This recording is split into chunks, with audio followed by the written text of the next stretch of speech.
Welcome to the Business Excellence for Managers podcast, where we explore the ideas, strategies, and leaders shaping the future of business. Today's guest is John Rossman, a powerhouse in digital transformation, leadership, and operational strategy. John is best known for his pivotal role at Amazon, where he was instrumental in launching and scaling the Amazon Marketplace, one of the company's most game-changing platforms. He has also served as a trusted advisor to global organizations like T-Mobile, helping leaders tackle complex challenges in an increasingly digital world. Beyond consulting, John is a keynote speaker delivering insights on innovation and transformation to audiences worldwide. He is the best-selling author of 4 books, including The Amazon Way, Think Like Amazon, and his latest book called Big Bet Leadership, where he lays out a practical playbook for making bold, high-impact decisions in times of change. In our conversation, John unpacks what it means to lead in today's hyper-digital era, discussing the balance between innovation and operational excellence, the dangers of mediocrity in successful companies, and the mindset future leaders must adopt to thrive. Get ready for a deep dive with one of the sharpest minds in modern business, John Rossman. You are listening to the Business Excellence for Managers podcast, dedicated to all of you leaders and executives eager to continuously improve your business performance. I'm Juan, your host, and this podcast is proudly presented by Wave Business Excellence Footprint, my digital training company dedicated to your career and personal growth. Join me as I chat with inspiring individuals and professionals from around the globe, uncovering strategies that empower you as a manager to elevate business excellence within your organization. Having spent over 2 decades in various management roles within the international corporate world, I've transitioned into a management coach with a great passion for guiding managers and leaders towards greater results. My mission is simple: to equip you with the best techniques for refining your processes, ensuring customer satisfaction, and promoting employee motivation. The results? A measurable financial impact that far exceeds your investment. So join me on this exciting journey of continuous improvement for your organizational culture. I'm thrilled to have you on board. Hello, John, and welcome to Business Excellence for Managers. It's so great to have you here. Juan, thanks for welcoming me. Thank you. Yeah, it's really fantastic to get experts like you to give your recommendations to the managers who are listening to this podcast, especially when I've checked out all the things that you have done so far and for the companies you work for and the books you have written. Could you just give us a short highlight? How did you get to where you are today? Well, it wasn't by design. I'll tell you that much. So I studied engineering in college, industrial engineering. So I've always been interested in this combination of efficiency, how work gets done, how people are essential to that work. And so it has to work for the people, and how to create outcomes that have better cost, better quality, better cycle times, better throughput, right? So that's the core of industrial engineering. And so the career journey has just been a set of episodic lessons really around that. And I got to be an early leader at Amazon. So I was there from early 2002 through late 2005. I got to be a key leader in launching the marketplace business. So I ran marketplace at Amazon in launching it and then scaling it. And I left Amazon in late 2005, and I started to see the impact of all the tricks and strategies and mechanisms that we put in place at Amazon. I had a client of mine at the Gates Foundation who pulled me aside one day and said, "John, you do a really delicate job of inserting concepts into our work, and I think you ought to write a book about Amazon." So I was like, there's a signal, right? And so I released a book called The Amazon Way about the Amazon leadership principles and my story at Amazon. I then started to get all these keynote speaking invitations, and everybody started asking me like these questions of basically like, how would Amazon think about this? Would Amazon do this? What would Jeff respond to in this? And so I wrote a follow-on book called Think Like Amazon, 50 and a half Ideas to Become a Digital Leader. Anyway, I've just continued to explore like how to help companies compete. And that's what I do today. I do keynote speaking, I do consulting work, but at the end of the day, I like tackling what I talk about in my most recent book, Big Bet Leadership. I like tackling wicked problems, like Yeah. really hard situations. I've kind of moved past interest in like typical complex problems. Those need to be addressed. But what I like to focus on is high ambition, high risk situations. I call those big bets. And that's what I like to focus on. Fantastic. Yeah. It's usually the ones where a lot of managers would just look away and say, "Oh, this one we can tackle later. Yeah, this one we'll do later." And at the end, it's never addressed. Yeah, even though you know that it's something that needs to be. And, Yeah. and that's one of the reasons why companies aren't very good at transforming themselves, right? Like they just move in little incremental motions Yeah. versus having a perspective, a portfolio of like, what is the business of tomorrow, right? Yeah. And Exactly. what I've learned most about really great durable companies, ones that maintain competitive advantage over a long period of time, is they're both world-class operators Mm. and they are innovation machines, right? They are Yeah. transformation machines. They have a systematic way of going about that. And I think Amazon is kind of the best example, not the only example, but the Hmm. best example of a company that is both a world-class operator and a Yeah. systematic innovator. And that's the playbook most companies are underdeveloped in is kind of like how to be that systematic transformer. Exactly. Wow, that's so good. Especially when I think back in my younger days when I started off in the corporate world, I've seen that, for example, just as an example, the company Sony, they're really good at process improvement. They're really good at getting their products like super, super nice so that the customer is very happy with the product, but they do not really innovate that much. So that means that Sony would maybe have like the best, if I think back, the best Betamax or the best VHS, and then later they would have the best Blu-ray player, and they would really make the best out of whatever is out there in the market, but they're not the ones who are triggering out the new ideas and the new products in the market. It's always probably somebody else, and then Sony's like, oh, I think that product that we have been optimizing already 25 times, it's already going to be not sold anymore in the future because now there's another new product. So that's really like that nice balance where you can see not only am I improving the services and products that I have, but how do I still stay innovative and create things so that we do not get left behind with the competition that's out there. You're exactly right. And one of the points I make is like, it doesn't happen by accident, right? Like, you have to be deliberate about the inputs if you want the outputs, right? And so if the outputs you want are like, hey, we want a portfolio of forward looking products and services, we want a future proof business model, we want to maintain competitive advantage, you got to be thinking about the inputs relative to that. Like, how do I go about that? And it's a distinctly different both mindset, set of mechanisms. It's a different leadership playbook. I got to Yeah. be the senior innovation advisor at T-Mobile for 3 years. My client ran new business incubation for T-Mobile. And we took all the stuff from Amazon and kind of rewired it specifically Yeah. for a purpose in a company that didn't want to be Amazon, but knew we needed a different set of inputs if we wanted a different set of Mm, outputs from new exactly. business incubation. And out of that popped my most recent book called Big Bet Leadership, Your Mhm. Transformation Playbook for Winning in the Hyper Digital Era. And my co-author is my client, Kevin McCaffrey. And we really leaned into like defining what do senior leaders and the teams that support senior leaders need to do differently in order to have a transformation playbook. So a big bet gets called many things within a company. It gets called a digital transformation, an AI strategy, a growth strategy, an operating model reset. Like, it can be called lots of things, but it really has these two elements to it. One is it has high ambition. It has the potential for dramatically impacting the business, but it also comes with risks, Mm, dependencies, yeah. unknown unknowns, and things that have to be tested out.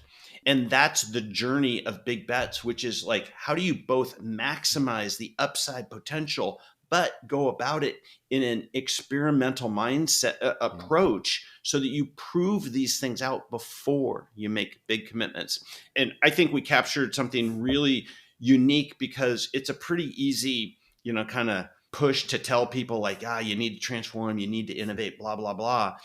but there's not much written for senior leaders on the job they need to do, how they need to do that differently than their operating job. And that's what we pull out in Big Bet Leadership.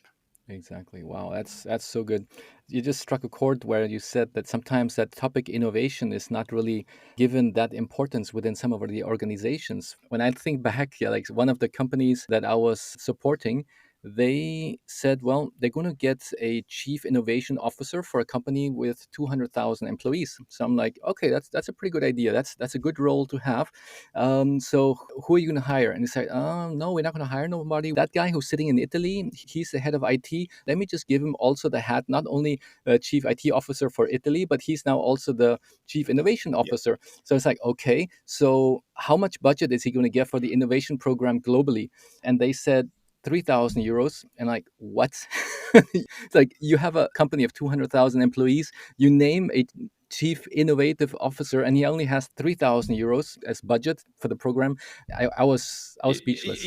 I mean, that's just the worst form of insincerity, right? Like that is literally just, in the States, we call that all hat, no cattle, right? Like you just want to say you're innovative, but you're actually not willing to do the work or allocate resources or understand the different inputs you want if you want the outputs relative to it, right? And so, Yeah. regardless of the person you put in that role, the context in which you put them in, the system that you put around them, the incentive systems that you put in place, the language, the specific language that you use has to be designed for what you want to accomplish.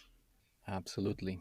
The other thing that I found very interesting, that if you're going to tackle the tough things in the company to really make that transformation, it's also that I would say that way, how do you do it as a manager to motivate my employees? Because a lot of employees, they are in their comfort zone. They're happy just doing their regular projects that they are used to doing. But as soon as you come with something more challenging and you have to push them a little bit beyond their comfort zone, that's where real leadership skills comes in. And you have to then say, okay, how am I going to motivate now my team to do this project that has such a high risk and has such potential for failure, and they're going to be giving a little bit of pushback. So I think that's also like this management style. Yeah, how can I as a manager motivate them? Yeah, so could you give us some information on how you would recommend that manager to do this motivational part? Yeah, I wouldn't frame it as a motivational thing, right? Let's assume Yeah. these are good people. They want to do a good job. They want the company to be successful and everything. The challenge is a communication challenge, right?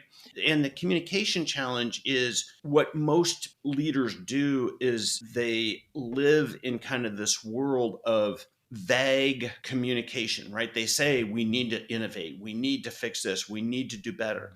And they may point at the future state a little bit like, oh, we need to improve the customer experience, or we need to be better at our call times, or whatever it is.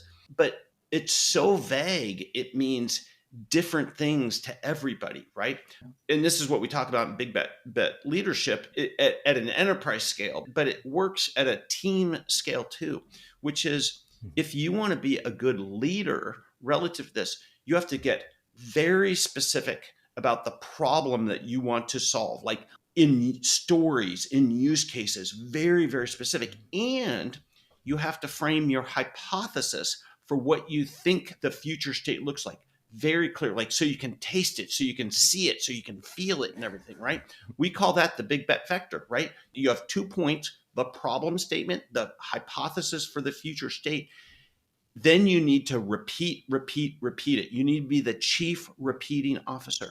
But if you really help people understand, oh, this is the problem, here's our hypothesis, right? So you're using specific language. I think this is the future state. That way, everybody knows, like, okay, we're going to test this out, and everything, right? And we're not positive. Yeah. We're going to allow for the change that needs to happen, the testing that needs to happen, the adjustments that need to happen. Now you're actually doing your job of bringing a team forward. Communication is the essential skill of good management. You have to know both what to do, but then you also have to guide people in order to do that. That happens through strategic communication. And if there's one thing that I learned from Jeff Bezos at Amazon, like that guy is a chief repeating officer, right? Like simple language, consistent, outcome oriented, like he tests the use case that he thinks is going to be the essential use case. That is the playbook of Big Bet Legends right there. Yeah, fantastic. Yeah. I used to work many, many years ago for American Express, and there they have the so-called blue box values, and it's like the company values where they just have those few bullet points. And one of the things which I just remembered now when you said the chief repeating officer, that's something that they repeat a lot in that company. If you work for American Express, they just drill it down so often in every communication letter and every quarterly town hall and so forth. So as an employee, if they would wake you up at 3 in the morning, yeah, and they'll say, "What are the blue box values?" You just like you say them right away. That's why the Amazon leadership principles that I wrote about in the Amazon Way are Mhm. so essential to Amazon because they've kept repeating them, and they don't just have a headline, they have a paragraph behind them, and then they have mechanisms, things to Yeah, do to put yeah, this principle in practice, right? And that's yeah, why, I always say, like, I think the things that make Amazon so unique, it's kind of like the leadership principles from above. It's the way they use metrics in the business from below. And then there's a ton of kind of other mechanisms in between those two things. But those are kind of the top and the bottom cookie with this. Then the stuffing is like, that's what I wrote about in Think Like Amazon was the yeah. 50 other things that make you Amazon unique. Exactly. Wow. And did Amazon also use Lean Six Sigma as a methodology? Oh yeah, yeah, especially in kind of their Mhm, fulfillment and operations center. mhm. Okay. I was a green belt. I was a Mhm. partner at Arthur Anderson. I'm an industrial engineer. I thought I knew how to use data and metrics to drive insight. And I learned a whole new level of how to use metrics to drive change, right? And what Yeah. most companies do is they design metrics to more or less kind of pat themselves on the back, right? Like, hey, Mm. we're doing a good job. Amazon, they don't just design their metrics, but they design how we work together so that the Yeah. metrics actually point out like where's their opportunity for improvement and having healthy debate and driving accountability to let's make the changes necessary in order to take the next step, right? And so a Yeah. lot of those things are operational excellence oriented, but Mhm. doing that also gives you the fuel, the insight to see where, oh, there's a step change opportunity, there's a transformational opportunity. You have to go about those things in different ways, but the day to day pursuit of perfection gives you the insight in order to make those transformational moves. So, one thing I'll mention is I released a free ebook early this year. It's called The Pig, the Lipstick, and the Playbook of Champions: How to Reclaim Your Business and Win. Kind of the three sections of the playbook are like how to put purpose in place, how to chase perfection, and how to execute big bets. And that's really kind of the three sections of, what Amazon and other really good companies. So it's a free download. You can find it at my Yeah. website, rossmanpartners.com. And it kind of tells my journey, my story a little bit and Yeah. everything. But I think it's so essential to have an answer to all three of those sections for your organization. What you find is, typically it's kind of the transformation playbook is unplayed, but you also find, companies that they don't have a defined culture. They don't have a defined set of principles and mechanisms of like, hey, how do we work together? How do we hold each other accountable? Mhm. How do we make decisions? How do we prioritize? That's what a good set of principles help do. And then the other thing they do in kind of this foundational piece is they don't really design the job for what needs to be done today. And so Mhm. oftentimes people think about like, oh, I have to attract the best people and have to have the right people. Yes, but it starts with actually designing the jobs. Like what's the job for today need to Yeah. be? And so just taking a little bit of time to reevaluate like what's the real job, what's the goals for the next 18 months for this particular job, and making sure that people understand this is the job to be done now. That's an essential part of getting the right people to do the right thing. Exactly. That's so powerful, especially that not only that it's given what needs to be done, but it's also given the how are we going to achieve that? Yeah. That's always the essential thing that's missing and everything, Yeah. right? Like like Yeah. like like I used to say, like my dad used to, yell at me like, hit the ball. It's like, yeah, no, duh, but like, how do you hit Yeah. the ball, and That's everything, right. right? Like that's the challenge question always. People want to do the right thing, but it's like, how do you do the right thing? Yeah. Absolutely. It's a focus on inputs versus the outputs, right? Yeah. Like that's always the challenge. Yeah. And that's why I think so many companies just have a lot of that fluff talk where they just say, yeah, Yes. we're doing innovation or we are top in quality. And it's all looks beautiful on their marketing slides. But in reality, when you look behind the scenes and you're like, okay, what's really happening there with your programs? It's like, what? It's like, it's all just put together with sticks. Yeah. Yeah. Again, all hat, no cattle. Exactly. Exactly. Let's now take a quick break to mention that the sponsor of this podcast is Wave Business Excellence Footprint, my digital training company deeply committed to your career and personal growth.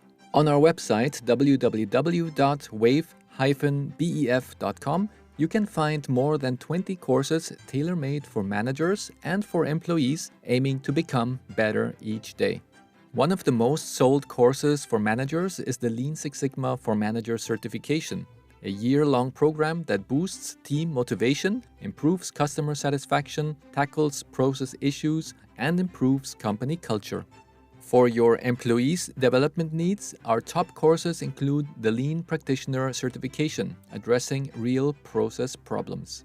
Additionally, we offer the Green Belt and Black Belt certifications, equipping individuals with new skills for impactful projects that bring measurable results.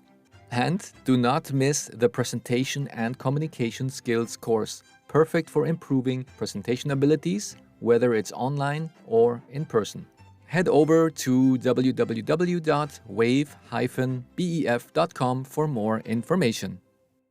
Well, we covered a lot of the topics that I wanted to ask you about. What are some things that you have seen that it's really running great at Amazon?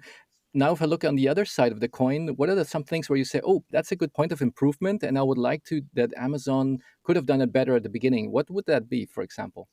Well, it's been a long time since I've been at Amazon, but I'd say the thing that Amazon was always a little weak in was it was a great place to work and great people got to do great work there and everything. But it didn't do a great job at helping somebody who is maybe struggling. How do you actually improve if you're struggling? So I think a little bit more empathy and guidance in like how do you actually improve your performance was something that I saw at Amazon that wasn't their strength, right? And everything. Hmm. I think today what Amazon is struggling to reclaim, and this is what all the moves that Andy Jassy is making right now at Amazon, it's about they became a little bureaucratic. And he's trying to get back to that high sense of ownership, high curiosity, being both a world class operator and a systematic innovator, and having teams that care. And so everything he's doing is trying to rewire. The pandemic did a lot of things, and I think Amazon just grew so fast during that period, and they had to just focus on execution. It became a little bureaucratic, and I've been asked dozens of times, like, what do you think Jeff Bezos' real concern is? And my answer has always been, I think it's Jeff's biggest concern isn't government interference. It's not a competitor. It's about becoming bureaucratic. Yeah. And I think that happened a little bit. And that's what they're working on right now is like how to get back to, the Amazon that I knew and had such a great experience at. And becoming lean again. Yeah, because sometimes when you grow, and if you have certain perhaps inefficiencies within your processes and you grow so fast that these inefficiencies also grow along with it. So it's, And it's just the yeah, layers yeah, of management in these companies. And you go like, what does that person actually do? What do they yeah, produce? Right. yeah. What's the And output? Amazon has this concept, and I use it a lot, which is everybody has to be a builder, right? Hmm. And there's kind of bureaucrats and there's builders. A bureaucrat just like approves things, they just facilitate things, they just allocate things. They're like a switchboard, Yeah, and everything, right? That's what a bureaucrat does. A builder actually does something, they produce something, right? It could be software, it could be requirements like designing like what it needs to be, it could be vendor relationships, contracts, but I think everybody needs to actually produce something. You should be able to say, here's what I do, here's what I produce. And when you have layers and layers and layers of management, it just becomes a self-fulfilling prophecy, which is all the time gets sucked up in kind of non-work Yeah. meetings and everything, Yeah. right? And nobody actually does anything. Yeah. And that's, I think, the bane of so many successful companies. And that's really why I wrote The Pig, the Lipstick, and the Playbook of Champions. It's for successful companies who have lost this intensity and this ambition to be great. And I think that's again what Amazon is struggling with is like, how do we don't accept mediocrity? Mediocrity has actually become not just the norm, but it's become the goal. It starts with raising your ambition. Like, no, that's not good enough. We are striving to be way better than that. Okay, now if we have the ambition, now we need to dial back and like, okay, are we willing to put the inputs in that we need to get to the outputs? Okay, now let's do the work. Yeah. And that's what The Pig, the Lipstick, and the Playbook of Champions is about reclaiming that competitive advantage. Fantastic. Yeah, it even got me just an idea while you were saying that perhaps one could just get rid of all those sexy job titles and just as a job title would be what is it that you produce? What is your output that you produce for the company? That would be your job title. And that's why I mentioned like job design is Yeah. essential. And that's one of Yeah. the things you do in job design. Good job design is you actually get clear about like what are the things that you are producing, not just Yeah. what you're facilitating, Yeah. and everything, right? Absolutely. And so I agree. But the other thing is just 50% of all meetings should just be deleted. Like they should Yeah. just be gone. And then the other 50% redesign those meetings, right? Hmm. Again, a meeting is a transformation, right? You have inputs, you have outputs. Understand the job to be done for meetings and have better meeting hygiene relative to it. That is how you speed up an organization. Cancel half of all meetings Hmm. and then redesign the remaining half to have much better inputs and outputs designed for them. Yeah. I've even seen one of my clients, they said, why do we schedule our meetings as a standard 60 minutes? Why don't we just schedule them 30 minutes? It was like just a rule from the board that you say, okay, as of today, everybody will do the meetings, but it will be just 30-minute meetings. So that's an interesting constraint. But again, I would Hmm. step back and go, well, what's the goal of the Yeah. meeting? Who needs to participate? What are Yeah. the inputs and outputs of that meeting? Yeah. And that should define whether it's a 30-minute meeting, a 60-minute meeting, a Absolutely. 90-minute meeting, how often it needs to be, like all of those things, right? So understand the job to be done. Yeah. And that should drive Yeah. duration and all those other things relative to me. Correct. Really, what doing something like that does is it forces a reconsideration, right? And that's what we're both suggesting here is reconsider what Mm. the meeting is, and Yeah. that's an instrument to do that with. Exactly, yeah. Because at the end of the day, you still have, just as an example, you still have your 8 meetings a day. There will be 30 minutes, but half of them were just non-value added meetings. So then, as you said, we should just really cut the number of meetings that we have and just do the essential ones that we need so that you get things done. And then, So that yeah, you have time to yeah. do focused work where you're Yeah. actually creating something, right? Exactly, exactly. I remember once when I was at one point of time in this hamster wheel where I was the whole day in meetings, and I was for every meeting I was writing down my task list. I was oh yeah, I need to do this, I need to do that for that meeting. Then I jump to the next meeting. Oh yeah, I got to do that. Yeah, so you get all this to do list, and then you end up the end of the week, and you have this long list of things that you have to do, but you just don't get to do it because at the end you just have to attend the meetings that you have to run to. That can be sometimes quite challenging. That's the doom loop of Yeah. most big companies, right? Yeah, exactly. Thanks for putting some light on that. And one question I have for the managers who are listening to this episode is what could they be prepared for the world of tomorrow, and what type of leadership skills would be most essential for tomorrow? Yeah. So the name of the book is Big Bet Leadership. The subtitle is Your Transformation Playbook for Winning in the Hyper Digital Era. What's the hyper digital era, right? And so my forecast and the way we start the book is essentially, if you think the past 30 years of digital transformation has been interesting and has driven a lot of change, I think that's going to pale in comparison in the next 30 years. And it's not just a technology driver that's driving this change. I think that there's three mega forces that are driving this change. One is all the disruptive technologies, but it tends to be the connection of those disruptive technologies into use cases that will dramatically impact. But the second mega force is the aging of our workforce, right? And so birth rates are plummeting. Our population is getting older. From a work standpoint, what that means is good labor, good employees are becoming more and more scarce, right? So we have to design a more productive operating model in our organization. And the third mega force is the debt that our countries tend to be in, right? In the US, in 2050, 75% of the federal budget will go towards either entitlements or debt service, right? Up from 50% today.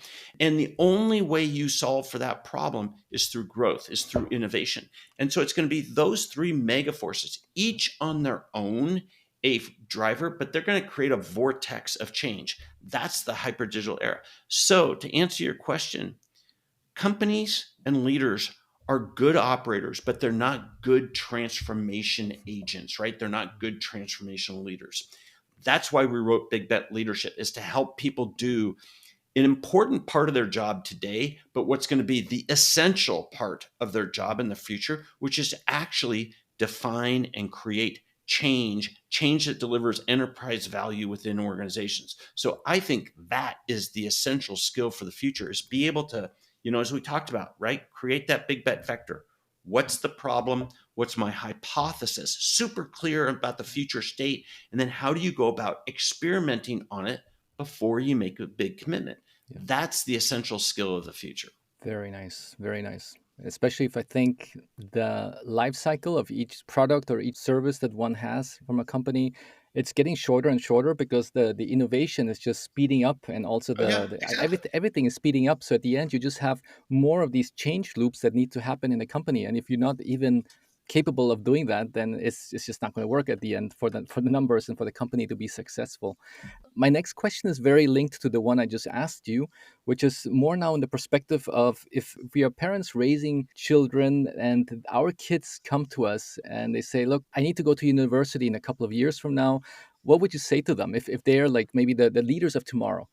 Well, people are different, right? And so I hesitate to give a answer, relative to this. But I think of like, well, what doesn't change, right? Being able to read, being able to digest, being able to communicate, being able to write, and being able to understand the language of business. That's math and finance, right?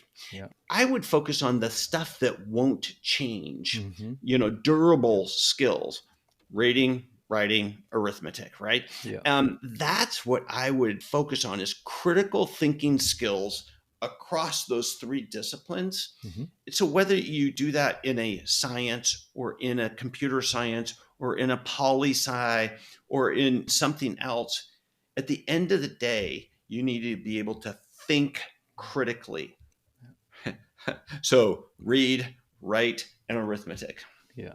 For me, when I think about that, when I see the young kids today that they're so stuck on their phones and looking at TikTok and Instagram and all of that, and I know that there's so much that they still need to learn, maybe in their communication skills, maybe in all these topics that you just mentioned right now, that would be good for them in the future. I just hope, as this is right now, like we are the experimental generation, to see how these kids who are growing up with the social media and all these phones, how they're going to be leaders of tomorrow. So I think that's something that we'll be observing to see how that will evolve. But definitely, I think, I don't think the risk is social media, like, and everything, right? I think the risk is that we don't encourage curiosity, right? And digging into stuff, like understanding how things work, like, and what's the problem. And so I think the medium is not the challenge. I think it's like doing it in a context where people are building curiosity to understand how actual things operate and why they are the way they are and everything, right? And so it's a losing battle, I think, to try to tackle the phone, social media. I mean, there's a lot of good things about that, and everything, right?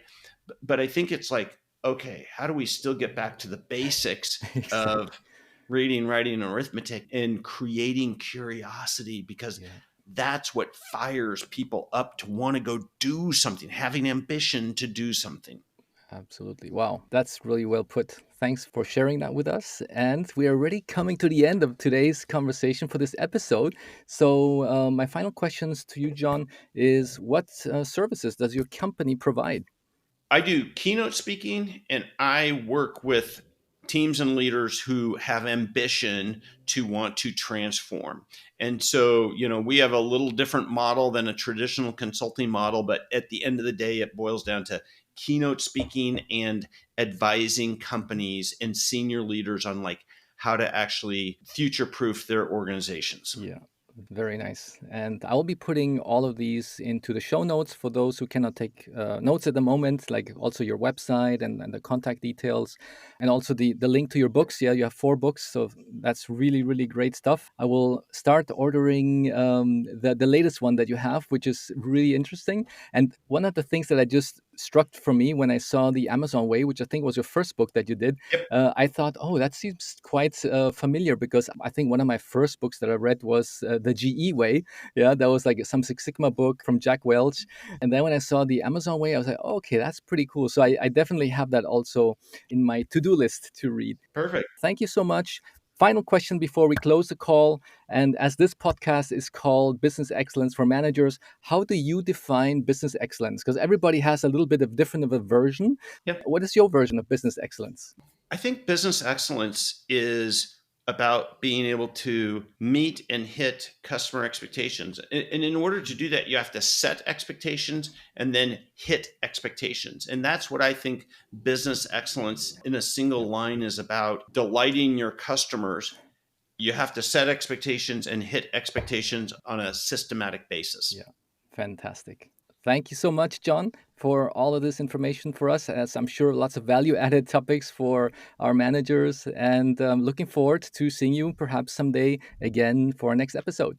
I would love that. Thanks, Juan. Thanks, John. Bye bye. And that wraps up a truly insightful conversation with John Rossman. From his foundational work at Amazon, where he led the launch of the groundbreaking Amazon Marketplace, to his role as a trusted advisor and best-selling author, John has been a driving force behind some of the most impactful strategies in digital transformation and leadership. His perspective on balancing operational excellence with bold innovation and his call for leaders to act as builders rather than bureaucrats is a timely reminder of what it takes to lead effectively in today's complex business landscape. We talked about tackling wicked problems, reclaiming competitive advantage, and the importance of clear communication, critical thinking, and curiosity, qualities that will define the next generation of great leaders. If this conversation sparked new ideas or challenged your thinking, be sure to subscribe, leave a review, and share it with someone you know who's passionate about driving meaningful change. To learn more about John's work, check out his books, especially his latest one called Big Bet Leadership, and visit johnrossman.com for insights, resources, and speaking arrangements. Thanks for joining us here on Business Excellence for Managers podcast. Until next time, stay curious, keep learning, and apply your newfound knowledge to your daily business. Make continuous improvement a habit in both your life and work. See you in our next episode.